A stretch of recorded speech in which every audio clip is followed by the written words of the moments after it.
80th year of successful independence. మన India achieve చేసిన కొన్ని మైల్ స్టోన్స్‌ని రీకాల్ చేసుకుందామా? ఫస్ట్ ఎలక్షన్స్ నుంచే right for every adult citizen to vote in elections అనే సిస్టమ్‌ని ఇంప్లిమెంట్ చేయడం is one of the biggest victories of India. ఈ డెసిషనే మనం one of the largest democratic కంట్రీగా గ్రో అవ్వడానికి ఫస్ట్ స్టెప్.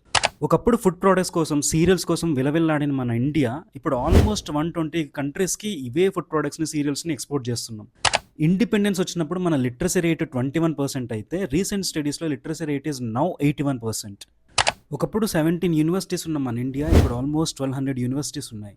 అండ్ మనం వరల్డ్ క్లాస్ ఫెసిలిటీస్ ఉన్న IITs, IIMs, medical colleges and research సెంటర్స్ని కూడా బిల్డ్ చేసుకున్నాం. Every year almost 10 lakh plus engineers and 1 lakh plus medical students graduate అవుతున్నారు.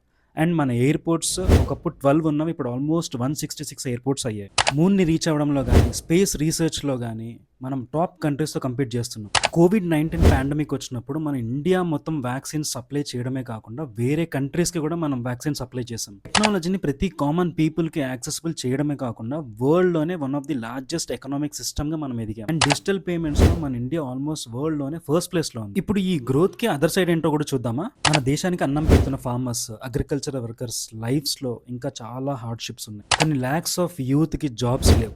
జాబ్స్‌కి కావాల్సిన స్కిల్ సెట్స్ లేవు. రూరల్ చిల్డ్రన్‌కి క్వాలిటీ ఎడ్యుకేషన్ లేదు.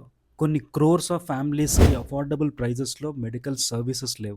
కరప్షన్ అనేది కంట్రీ ఎకానమీనే వీకెన్ చేస్తుంది.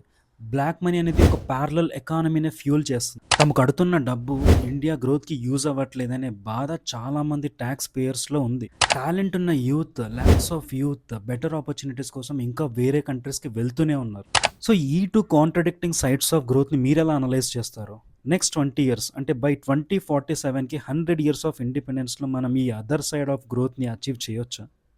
మీ ఒపీనియన్స్‌ని కమెంట్‌లో చెప్పండి. Let's discuss. Wishing everyone a happy independence day.